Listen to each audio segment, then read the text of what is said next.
আমি ধোসা বানাচ্ছি। এর মধ্যে এক বাটি বিউলির ডাল দিয়েছি আর এক বাটি আতপ চাল দিয়েছি। আতপ চালও দিতে পারেন, আপনারা গোবিন্দভোগ চালও দিতে পারেন। আমি গোবিন্দভোগ চাল দিয়েছি। দুটো বরাবর সমান মাপ নিয়ে ভিজিয়ে রাখবেন। 7-8 ঘন্টা ভিজিয়ে রেখে তারপরে সকালে যদি ভেজান তো বিকালের দিকে পেস্ট করবেন। পেস্ট করে নুন দিয়ে সারা রাত্রি রেখে দেবেন। আমি তাই রেখেছিলাম। সকালবেলা উঠে দেখছি এটা ফুলে গেছে।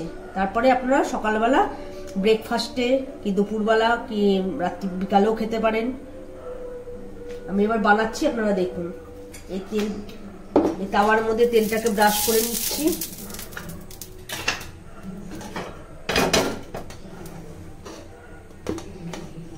নিয়ে ধোসার গোলাটা এর মধ্যে দিয়ে দিচ্ছি।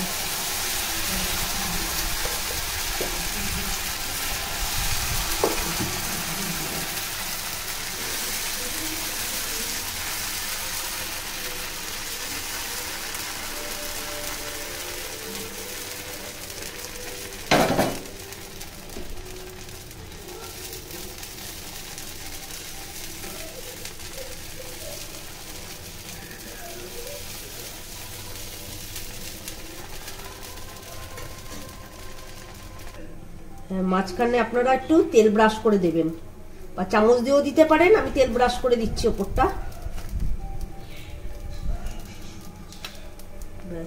এই দেখুন ধোসাটা হয়ে গেছে। এটা আমি উঠাচ্ছি। এই দেখুন পিছনে লাল হয়ে গেছে, একদম লাল হয়ে গেছে, কড়ক হয়ে গেছে। এবার আমি নামিয়ে নিচ্ছি। এটা ধোসা হয়ে গেছে। আপনারা দেখুন, ধোসার সঙ্গে বাদামের চাটনি।